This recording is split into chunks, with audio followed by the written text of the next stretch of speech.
На одитот ревизорскиот извештај на државната ревизија го натера директорот на службата за општи и заеднички работи да ја објасни на јавноста зошто има толку нејасноти во функционирањето на државната институција. По 30 години нерешен статус за дел од државните имоти, започнала постапка за легализација на имот кој државата го има на располагање. За сега биле легализирани 7 вили, вели директорот Томовски. Легализацијата за вилите во одно 1, 2 и премиерската вила, тоа се 1 и 2 преседателска, другата е премиерска, веќе имаат имотен лист со трајно користење на службата за општи и заеднички работи, додека на минатата седница на влада помина легализацијата и на Охридските вили, тоа се исто премиерска преседателска и уште 2 вили кои што се во Свети Стефан. На приоритетната листа е владиниот авион, кој често е во дефект. Воедно Ивица Томовски потенцираше дека пред извесен период имало случај со друга држава каде што наш државјанин добил излив на мозок и требало да се транспортира до дома. Тамошните компании и државата на лицето му побарале 35.000 евра.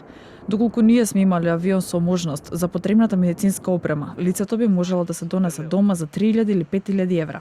Државата, ако сакаме да биде сериозна, треба да имаме сериозен имот, сериозни возила и сериозен авион. Ние имаме авион кој што е склон на чести поправки и го праќаме на поправки и е премал, има околу 6 седишта, не околу, точно има 6 седишта комерцијални и не може да се користи за соодветни делегации. Она што ние го размислуваме изнаоѓање на начин како да финансираме, односно да набавиме нов авион кој што би бил далеку поголем од овие 6 над 14 плюс седишта и доколку има можност да има опција за медицински потреби.